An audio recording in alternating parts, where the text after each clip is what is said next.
Bienvenue sur Princesse Ouin Ouin, le podcast où l'on ne se plaint pas, mais où l'on se fait confiance.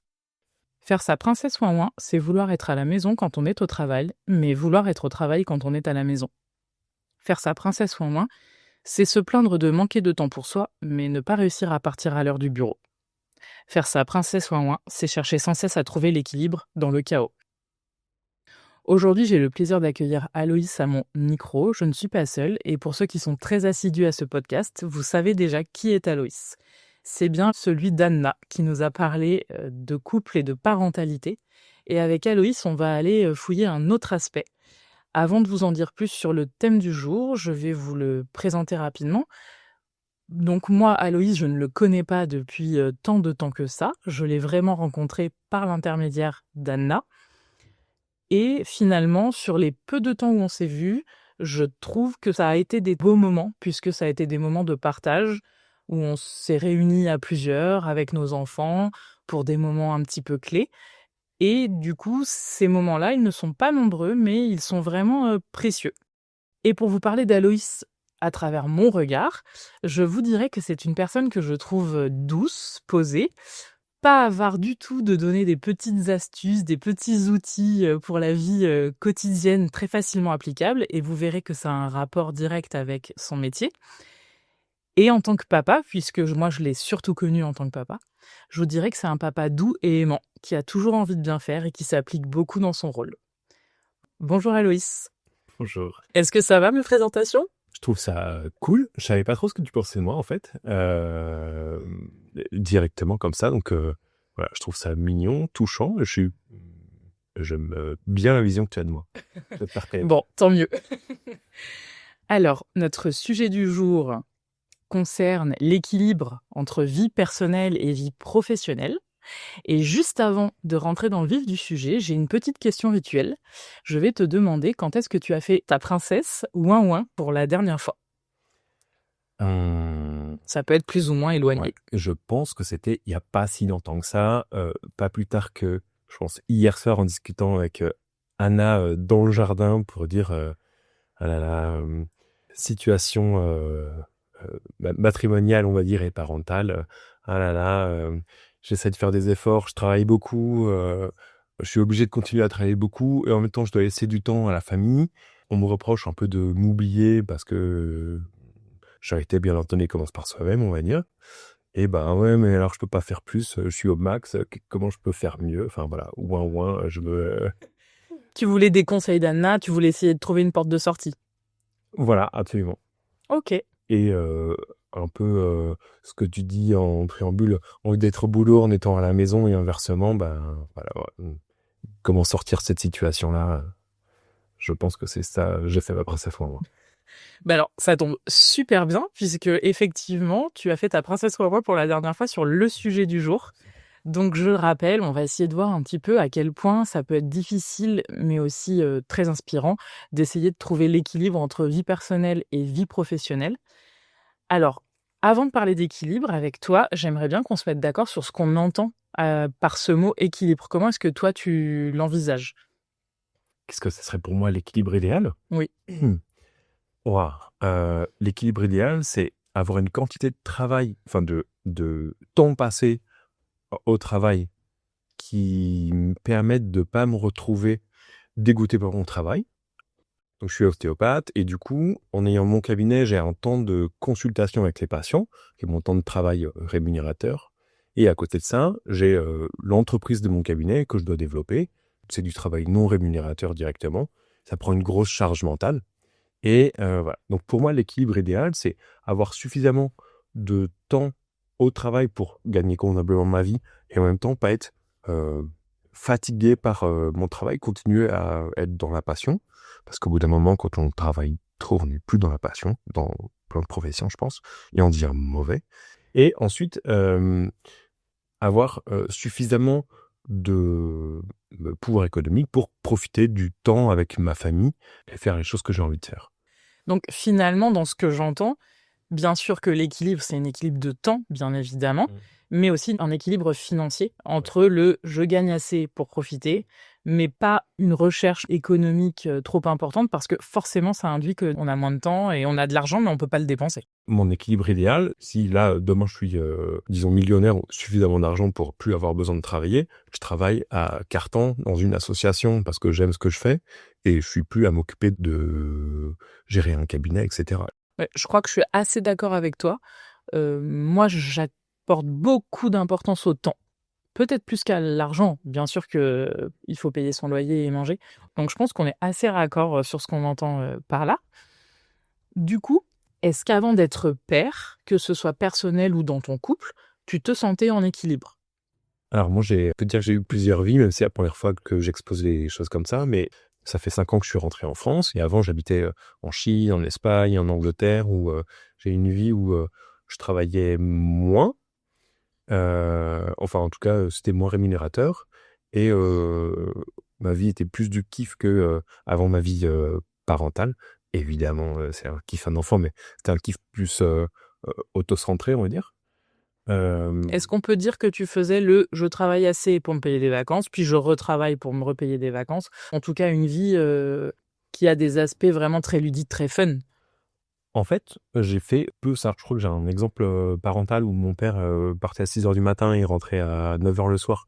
Il était agent immobilier à Paris et du coup, j'ai, rarement la capacité de me dire: «Tiens, qu'est-ce que je vais faire pour me faire kiffer?» et prendre des décisions comme ça. Donc j'ai rarement organisé des vacances tout seul. J'ai rarement, fait un week-end, «Tiens, je vais rejoindre des potes là-bas et tout». Je suis très mauvais pour ça et même, je vais te dire, je vais voir le psy en partie, pour régler le problème de, ce schéma qu'a mon père où je me rends compte que hyper aimant, bienveillant, mon père et tout, mais peu présent à la maison et je souhaite pas avoir sa vie et donc je veux pas non plus transmettre ça à ma fille, ce schéma-là et en plus, je veux avoir du temps de vacances avec mon enfant ou mes enfants si un jour j'en ai d'autres et donc je vais voir le psy précisément pour casser ce truc-là, mais je me mets dans des schémas, professionnels où je m'enferme, je me bloque, je me verrouille dans cette situation-là.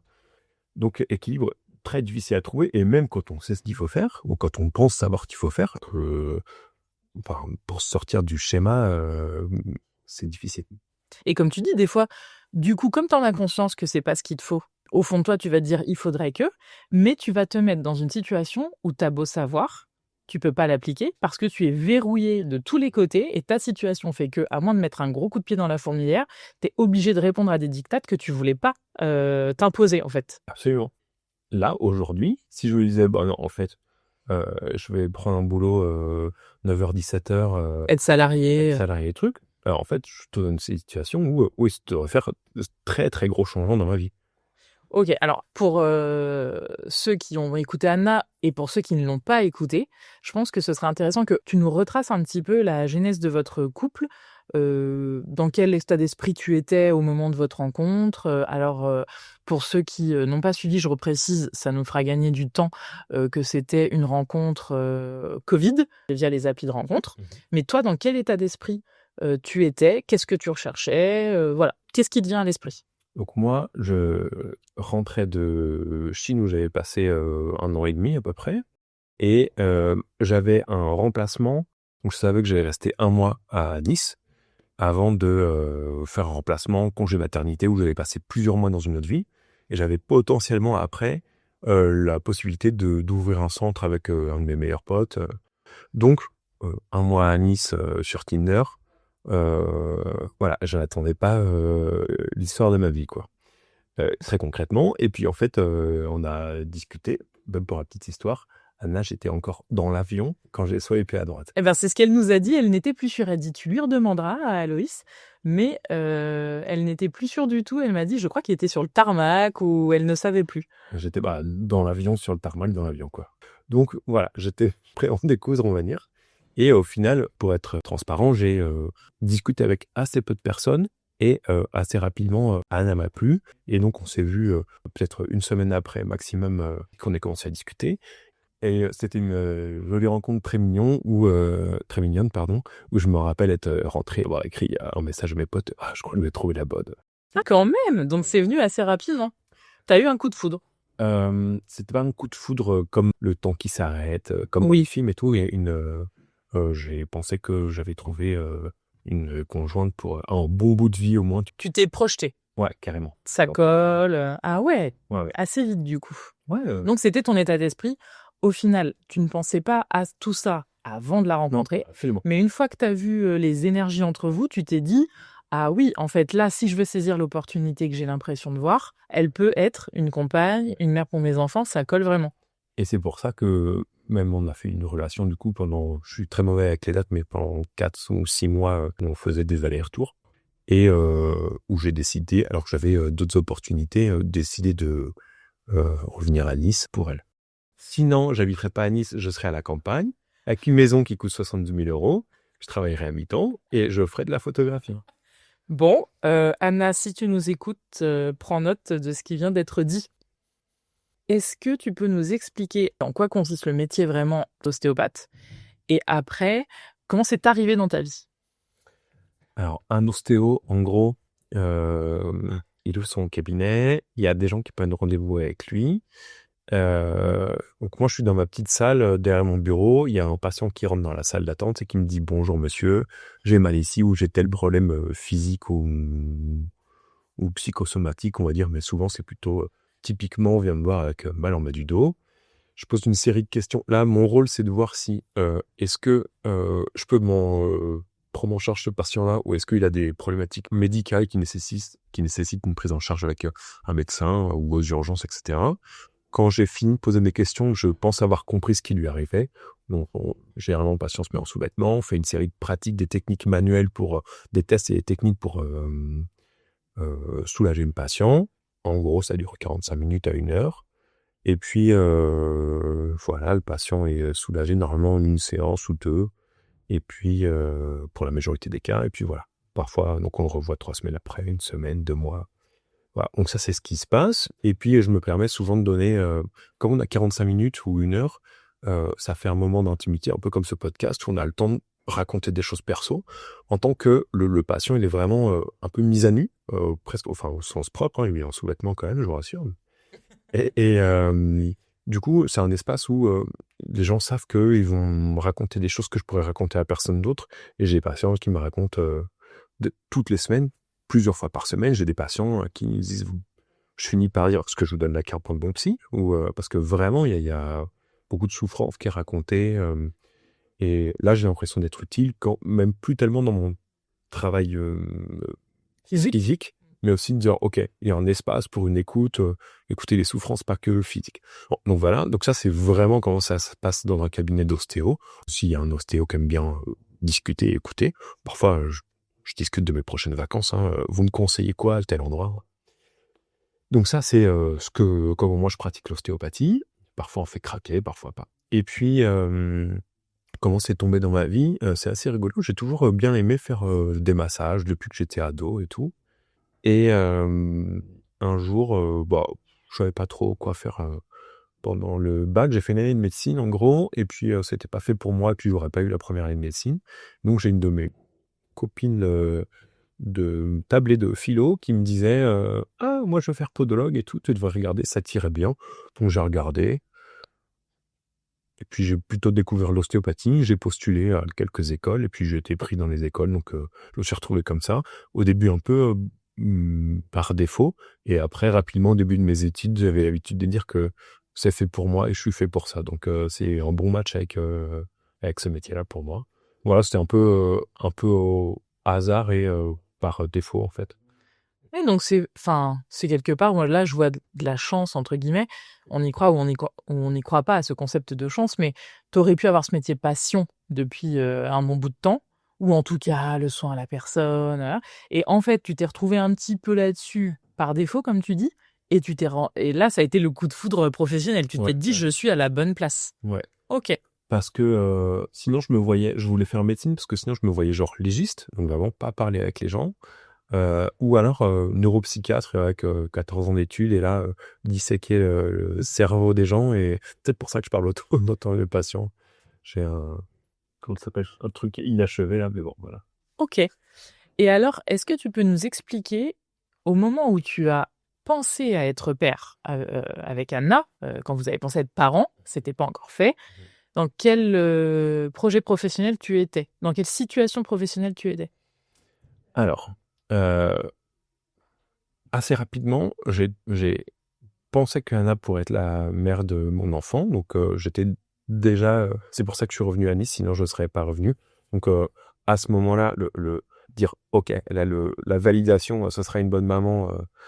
J'étais à Nîmes, j'étais en remplacement, aucun cabinet à moi, rien ouvert, donc voilà. Et ensuite, quand on s'est dit, bon d'accord, on essaye d'avoir un enfant, euh, j'avais déjà ouvert mon cabinet à Nice depuis 3 ans. J'avais la chance d'avoir un cabinet qui a fonctionné extrêmement bien, extrêmement tôt, en toute objectivité. Et donc, j'avais mon cabinet ouvert depuis 3 ans du coup, et puis qui fonctionnait bien. Donc un Et cabinet qui t'appartenait ou que tu louais? alors, les ostéos, justement, tu as fait bien de faire la différenciation. En fait, même si à cette époque-là, je louais une salle, et je la louais assez cher en plus pour une petite salle. Et j'avais donc ma patientèle, on va dire, je considère que mon cabinet, il me suit où que je sois. Et je louais un petit local. Je louais une petite salle. Et ça faisait un moment que je faisais les démarches parce que je voulais acheter mon cabinet pour ouvrir ma grosse structure avec plusieurs salles, plein d'ostéos, ce que j'ai fini par faire, ça s'appelle Pôle Ostéo maintenant. Et donc, en fait, on a commencé à essayer d'avoir un enfant en se disant que ça prendrait en moyenne 6 à 9 mois, et avec l'arrêt de la pilule, peut-être jusqu'à 1 an. En fait, Anna est tombée enceinte au bout du 2e mois. Donc, on était un petit peu pris court parce que c'était un moment où j'avais commencé les démarches d'acheter mon cabinet, qui était une grosse somme pour moi, enfin un niveau d'endettement à peu près maximal. Pour donner une idée, il y a 6 banques qui ont refusé de m'accorder le crédit, c'est la 7e banque qui a accepté. Et même avec le courtier, il y a 3 banques qui avaient refusé au courtier, enfin c'est la 3e banque qui a accepté. Donc autant dire que je me mettais dans une situation délicate, avec plusieurs mois de travaux, 120 000 euros de travaux, etc. Donc, et je pensais que tout ça allait se passer, et puis qu'ensuite allait naître, et donc que j'allais pouvoir gérer mes urgences professionnelles dans un premier temps, et ensuite gérer la grossesse, l'arrivée de mon bébé et tout. Et en fait, tout est arrivé en même temps, avec préparer la chambre de bébé, préparer mon cabinet, enfin...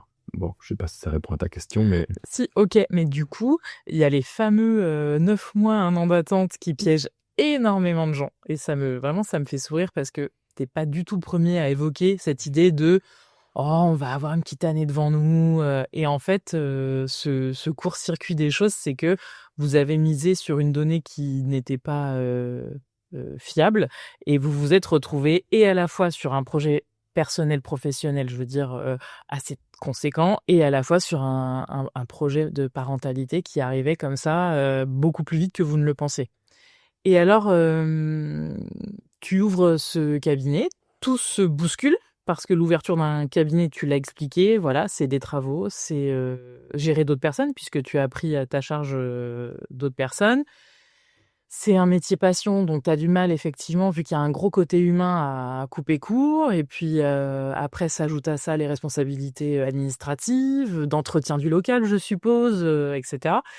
Comment est-ce que tu as fait pendant la grossesse d'Anna déjà? Comment tu t'y es pris? Est-ce que tu as réussi à dégager du temps pour être présent auprès d'Anna? Comment est-ce que vous vous êtes harmonisés durant la grossesse?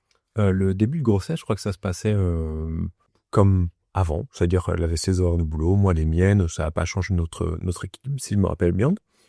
Ensuite, elle a eu l'heure de grossesse, donc tous les soirs, elle finissait 1 heure plus tôt. Et là, du coup, elle rentrait le soir, elle faisait à manger. Alors, normalement, c'était plutôt moi. Donc, moi, je rentrais comme un homme des années 50. Et du coup, on passait plus de temps de bonne qualité ensemble, même parce que il n'y avait pas besoin de gérer le repas, elle était plus reposée, moins de charge mentale et tout. Donc, voilà, ça, c'était confortable. Et puis, au fur et à mesure des mois, le ventre qui grossissait, Anna pouvait faire un petit peu moins de choses, elle était un peu plus fatiguée. Et donc je devais plus moi gérer, préparer la chambre d'Anna. Et au bout d'un moment, elle a été arrêtée un petit peu plus tôt, parce qu'elle travaille 12 heures d'affilée debout normalement. Et donc elle s'est retrouvée longtemps à la maison seule. Et moi, c'était justement le moment où commençaient les travaux de mon cabinet. Mon projet, on devait être 4 à le faire. Et au final, je me suis désolidarisé des autres parce qu'ils n'allaient pas assez vite à mon goût. Mais du coup, la charge de 4 personnes, je me la suis mise tout seul. Donc, les préparations du bébé, les préparations de c'est quoi être parent, c'est quoi être papa, préparation de la grossesse, et puis être conjoint d'une femme enceinte aussi, ça prend du temps, pour la rassurer, pour mettre en confiance, pour discuter, pour parler. C'est quoi, comme quel type de parent on sera, comment tu vis ta grossesse et tout, c'est aussi une charge en plus. Donc, moi, j'avais tout en même temps et j'ai eu des moments où j'aurais voulu me dédoubler pour gérer bien tout et j'ai eu l'impression de ne pas gérer bien tout. J'ai fait au mieux, j'ai fait suffisamment bien, mais j'ai pas fait aussi bien que j'aurais aimé. Est-ce que tu gardes un sentiment de frustration de cette époque? J'ai fait suffisamment bien, donc je suis pas frustré, mais si je dis que j'aurais aimé faire différemment, c'est peut-être que je suis un petit peu frustré au Non, final. ça peut juste dire Mais que tu as conscience qu'il y a une réalité parallèle qui Mmh. était possible et qui aurait peut-être été plus bénéfique pour vous, pour votre couple, j'en sais rien. Mais en tout Dans cas, cette situation-là, j'aurais pas oui, fait voilà, mieux. avec les éléments que Voilà. tu avais, tu as fait de ton mieux. Mais par contre, j'aurais aimé avoir que mon cabinet soit fini 1 mois avant la naissance d'Anna, par exemple, pour pouvoir gérer la fin de grossesse avec Anna et puis gérer l'arrivée de mon bébé tranquille. Là, on parle de profession libérale. Quand Anna est née, j'ai pris mes 7 jours de congé paternel, je crois qu'on appelle ça, mais bon, Oui, c'est en comme tout ça. cas, le coparent qui n'a que 7 jours, oui. Est-ce que tu as senti qu'Anna aurait aimé plus, elle, de Ah son oui. côté? Oui, parce que déjà, elle était seule à la maison, longtemps. Et en plus, c'est une période où c'est notre dernier moment de couple. Et c'est un des moments de projection. J'aurais aimé, bien sûr, prendre 2 semaines de vacances et faire des derniers trucs ensemble, des derniers trucs à deux, sans la responsabilité parentale, bien sûr. Du coup, avant de passer à l'après, l'accouchement, est-ce que tu t'étais imaginé ce moment comme ça? Ou est-ce que, en fait, tu aurais eu beau t'imaginer tout ce que tu voulais, c'est au-delà de ce qu'on peut imaginer? Alors, j'attendais de l'accouchement, d'un point de vue très perso, hein, sans parler de Anna et Oui, du oui, oui, bébé qui est quand même le centre de ce qui se passe dans un accouchement. Mais bien sûr. moi, je m'attendais à me prendre un triple percute et j'ai pas du tout eu ça. Je pense que j'ai toujours pas réalisé que j'étais papa. Par contre, je sais pas, même si effectivement on peut s'imaginer de 100 façons différentes, on sait pas vraiment à quoi s'attendre. Je m'attendais à une naissance par voie basse et je pense que j'avais imaginé ce moment avec le bébé qui va dans les bras et tout, un petit peu différemment. Au final, pour Anna, ça s'est pas passé comme ça et du coup, il y a eu de césarienne et il y a eu quand même un beau moment de tendresse quand elle était dans les bras de Anna. Mais après, en fait, il y a eu un moment très fort, je pense, où du coup, tu vois, Anna, elle était après la césarienne, pendant qu'il la recousait, moi, j'ai fait les premiers soins de on lui a mis son petit bonnet et tout, et ensuite on allait retourner dans la chambre. Et quand Anna est rentrée dans la chambre, on m'a dit de donner le biberon à Anna, donc voilà, je lui ai donné son premier biberon. Et Anna était à moitié en train de convulser dans le lit, les dents qui claquaient et tout. Et donc moi j'étais avec bébé. Il y avait vraiment une possibilité que Anna soit le dernier jour de sa vie, tu vois. Et donc je me voyais un peu papa solo, avec regarde bébé, regarde ta maman, maman avant de partir, regarde ta fille et tout comme elle est mignonne et tout. Et maman un peu hard comme ça. Et en même temps, tout en tendresse, quoi, tu vois. On fait flipper personne. J'étais pas vraiment en train de me dire je pense qu'elle va mourir. Donc ça, je me le serais pas imaginé, pour répondre à ta question. Et ça fait partie du moment fort que, quand même, j'ai trouvé assez beau parce que je me suis dit, ce truc-là, je l'ai géré, tu vois. Ça t'a mis devant ta responsabilité de père, même si tu t'es pas senti forcément père, comme tu le disais, mais tu t'es dit: «OK, elle je suis là pour elle». Alors, je recentre un petit peu les choses, mais merci en tout cas pour ce partage parce que je trouve que c'est un très beau moment, intense, mais très, très beau. Est-ce que le retour à la réalité a été, rapide? Plus que la moyenne? Plus que tu l'aurais voulu? Comment ça s'est fait? La passation entre: «OK, ma petite est née, tout va bien, ça y est, il faut qu'on se lance, dans notre, qu'on reprenne notre vie». Comment ça s'est passé? Comment ça s'est passé? On est rentré, donc on est quitté la maternité, je pense, le matin du 3e jour. Je suis resté 4 jours à la maison et le 5e jour, j'ai allé le matin et je rentrais l'après-midi.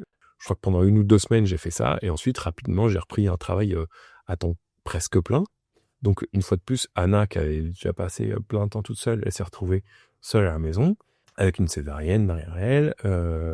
Elle a trop bien géré tout, hein. Elle a compris le bébé assez rapidement et donc elle a bien géré, mais j'ai été peu là. Et ça, oui, c'est un regret. Évidemment, moi, j'ai envie d'être papa depuis que j'ai 15 ans. Dans la cour du collège, je me dis, oh, j'ai envie d'être papa. Vraiment, je vois cette image-là, tu vois. Donc, pour moi, pas pouvoir passer du temps avec ma famille constituée, et puis d'aider ma conjointe, d'être avec mon bébé, d'être avec ma famille, c'est une frustration très importante. Ouais. Est-ce que ça a induit des choses dans ta relation avec Anna, mais je dirais surtout dans ta relation avec ta fille? Je pense que le fait d'avoir donné le biberon, beaucoup moins. Le fait d'avoir travaillé, je travaillais quand même pas à temps plein, donc je pouvais quand même m'en occuper la nuit pour décharger Anna. Je pouvais quand même donner le biberon, donner le bain, donc j'ai quand même pu créer une relation avec que je trouvais satisfaisante. Mais il n'empêche que certaines fois, je me suis dit, putain, je suis pas tout à fait à la hauteur là, où j'oblige maman à gérer un peu ma part. À compenser? Ouais, à compenser parce que Anna est tellement au top là-dessus que j'ai même pas besoin de me demander s'il faut le faire. Moi, de ce que j'entends, j'ai l'impression que finalement, le peu de temps, entre guillemets, que tu avais à consacrer à ta famille, tu l'as donné tout entier à ta fille pour construire justement ce début de relation et cette base, cette fondation entre un père et sa fille, mais c'était au détriment de ta conjointe, si j'ai compris.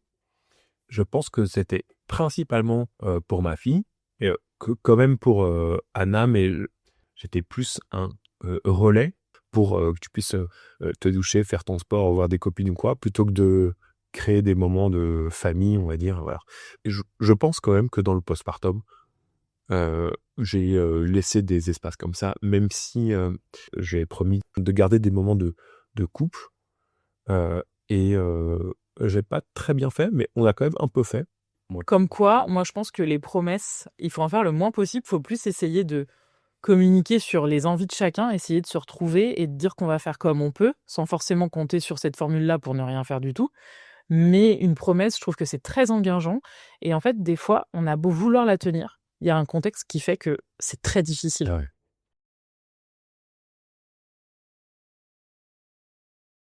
Et puis on réalise pas, enfin, je suis un garçon déjà, je sais moins que la moyenne des femmes ce qui se passe avec un jeune enfant, mais même, bon, on réalise pas à quel point ça prend du temps, un Mais que enfant. ce soit un homme ou une femme, en fait, être parent, c'est lessivant, Ah ouais.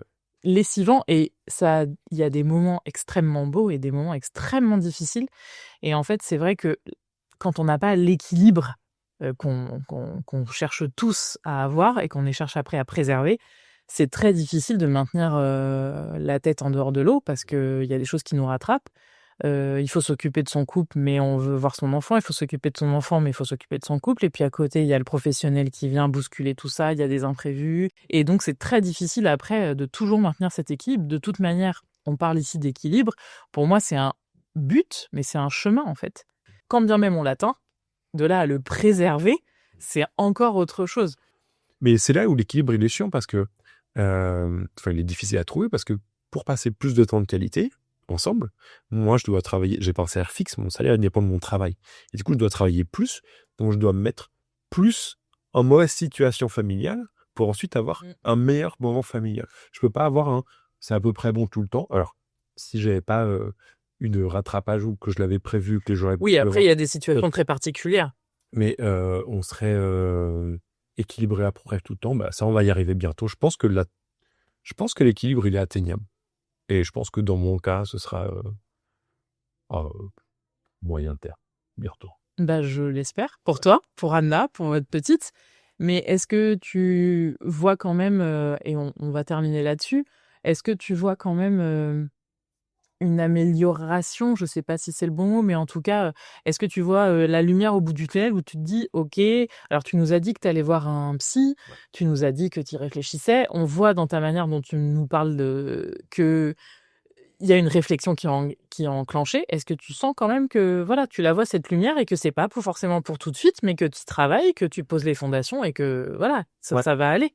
Alors du coup, là, j'ai pris la décision de changer le fonctionnement de mon cabinet pour devoir avoir beaucoup moins de charge mentale à donner dessus et avoir un revenu un petit peu plus intéressant par rapport à ce que j'ai fait au cabinet. Grosse remise en question. Je sais pas encore si ça va fonctionner, mais ça devrait fonctionner. Au moins, tu mets quelque chose en place. Voilà, moi je mets quelque chose en place pour avoir moins de pression comme ça. Mais en même temps, vu que j'ai du mal à tenir en place, je me dis déjà, alors attends, je vais créer telle formation. Là, il y a un Japonais qui vient de me proposer de créer une formation avec lui pour aller enseigner au Japon. Je n'avais pas encore parlé à Anna. Ou des trucs où je pense déjà au coup d'après, mais aussi en me disant, pour avoir plus de vacances, je peux avoir une mobilité différente et du coup faire évoluer mon travail personnel aussi en tant qu'ostéopathe qui est bloqué dans son cabinet physiquement, parce que comment ça travaille un ostéopathe, c'est enfermé dans une pièce toute la journée et ça peut pas aller travailler à 1 kilomètre de où il est. C'est compliqué. D'un point de vue assurance. Même d'un point de vue, je peux pas faire si je décide de m'installer ici aujourd'hui, mon travail, ma patientèle, je dois la recommencer avec zéro. Ok. Et du coup, je peux pas me déplacer. Et du coup, je suis en train d'inventer toute une nouvelle façon de fonctionner pour avoir plus de mobilité, pour avoir un meilleur rendement horaire, pour pouvoir faire une formation en ligne une fois, travailler fort pendant 3 mois et ensuite me la couler plus douce. Voilà. Donc, il y a la lumière du tunnel, mais il y a un autre tunnel après la lumière. Mais ça me fait beaucoup rire parce qu'en fait, vraiment, je m'étais dit en tout dernier, j'aimerais lui demander est-ce qu'il a de nouveaux projets déjà en tête alors qu'il n'est pas encore tranquillisé sur ceux qu'il a actuellement? Évidemment. Mais Anna nous a dit, et ça rejoint, je pense que vous êtes sur la même longueur d'onde, elle nous a dit que vous étiez 2 personnes à projet, que vous aviez la mentalité d'entrepreneur et donc par conséquent, ça mouline tout le temps, ça réfléchit tout le temps. Mais encore une fois, je pense que l'équilibre, c'est de dire j'ai ce projet-là. Là, tout de suite, ça me met une épine dans le pied monstrueuse. Par contre, à tel moment, nickel. Mais peut-être que vous avez besoin toujours de l'avoir en tête, il va se passer autre chose pour être heureux aussi. Et ça, c'est une question de personnalité. Est-ce que tu veux donner un mot de la fin sur cet équilibre? Est-ce que il y a quelque chose que tu veux délivrer, un conseil ou une réflexion que tu t'es faite là-dessus? Je suis content de voir que quand on discute d'équilibre vie pro, vie privée, au final, on parle plus de vie privée et de famille, au fond, et de couple. Comme quoi, c'est la priorité. Ouais, c'est ça que j'essaie d'exprimer. Je pense que c'est très cool. Et j'ai bien aimé venir dans ton podcast et j'attends la saison 2. Pour pouvoir revenir sur un autre sujet. Absolument. D'ailleurs, si vous voulez entendre Aloïs sur quelque chose qu'il a évoqué, dites-le. Et on va maintenant passer à l'ABC test pour avoir une touche un peu plus légère.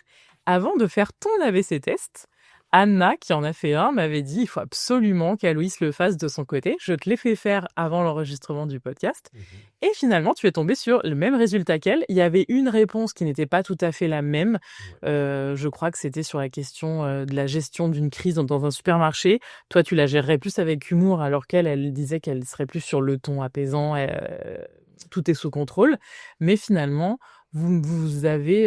alors bien sûr, l'ABC test n'a pas vocation à être une vérité absolue, mais en tout cas, sur le profil du duo parental, vous aviez tous les deux cet esprit de on se coordonne, on est coparents, on gère, on se donne des responsabilités, on se renvoie la balle, et vous étiez assez d'accord là-dessus finalement. En plus, j'étais assez fier de nous de savoir que elle avait dit que je répondrais B à la question, elle a répondu A, et que j'ai dit moi je réponds B, mais je pense que Anna a répondu A sur la question où elle a répondu A. Comme quoi vous vous connaissez. Voilà.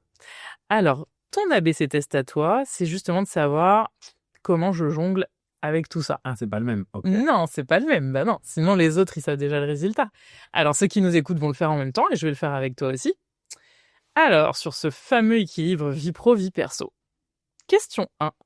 Le lundi matin, tu te sens plutôt petit A, reposé et prêt à t'y remettre. J'ai fait le plein ce week-end. Petit B, un peu rincé, mais bon, faut bien. Petit C, déjà épuisé, j'ai pas vu passer mon dimanche. En ce moment, réponse C. En ce moment, réponse C. Ok. Moi, réponse A. Avoir un enfant en bas âge fait que je me sens pas non plus la meilleure version de moi-même, mais vraiment mon week-end, c'est ok, je recharge les batteries. Donc j'en ai vraiment besoin. Donc ok. Petit A pour moi, petit C pour toi. Question 2. Si tu devais choisir un personnage de fiction pour illustrer ton rapport professionnel-personnel, ce serait petit A, Mary Poppins. organisée, efficace, et elle sait quand il est temps de rentrer chez elle. Petit B, le petit prince. Il passe de planète en planète, un peu seul et toujours en train de chercher. Petit C, le lapin blanc d'Alice. En retard et en panique intérieure constante. Moi, je suis en train de discuter avec le grand sourire du chat. Je me suis oublié son nom, mais on va voir. Oui, je sais pas s'il a un nom d'ailleurs. Ah ben, Bon, dites-le-nous on en voit. commentaire. Voilà, dites-le nous. Je vois très bien de qui tu parles. Ce fameux chat avec son Ouais. sourire qui Il est- fait peur. Ah, c'est le En retard, lapin blanc. Ah ouais. Ok, bah moi toujours A. Je me sens plutôt organisée et efficace. Je fais en sorte que le travail n'empiète pas. Ça m'a demandé des modifications avec l'arrivée de mon enfant. J'y arrive plus tôt. Il y a des moments plus chauds que d'autres, hein, comme dans tous les métiers, mais je réponds A quand même. Et question 3. Le soir venu, tu arrives à petit A, couper, j'ai une vie après le boulot et j'y tiens. Petit B, me poser, mais mon mental tourne encore un peu. Petit C, répondre à des mails en mangeant en passant à la to-do list de demain. Il y a quelques mois, j'aurais répondu C. Je pense que là, c'est B. Parce que je fais d'exercice, je recherche un meilleur équilibre dans ma vie privée maintenant. Et je veux éloigner le travail, donc en process, donc B pour l'instant, bientôt A, j'espère. Alors, moi, je répondrais B comme toi, parce que je veux viser le A, mais j'ai un cerveau qui a du mal à se mettre sur off, sur pause, et donc, en fait, même si je suis rentrée, que je suis dans le tunnel du soir, etc., je vais repenser à la remarque d'un collègue, je vais repenser à quelque chose que je voulais faire que j'ai oublié de faire, à un mail auquel j'ai pas répondu. Donc, si je suis honnête avec moi-même, je suis en B. Voilà.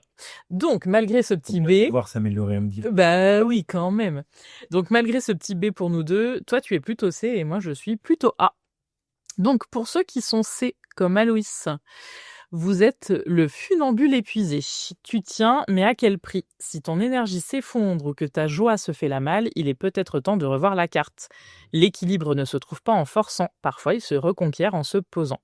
Bon, bah, ça résume ce que tu vises. Il n'y a rien d'étonnant. Tu sais que il faut que tu rééquilibres tout ça et t'es en chemin. Donc, c'est trop cool. Ce serait bien que tu passes du C au B.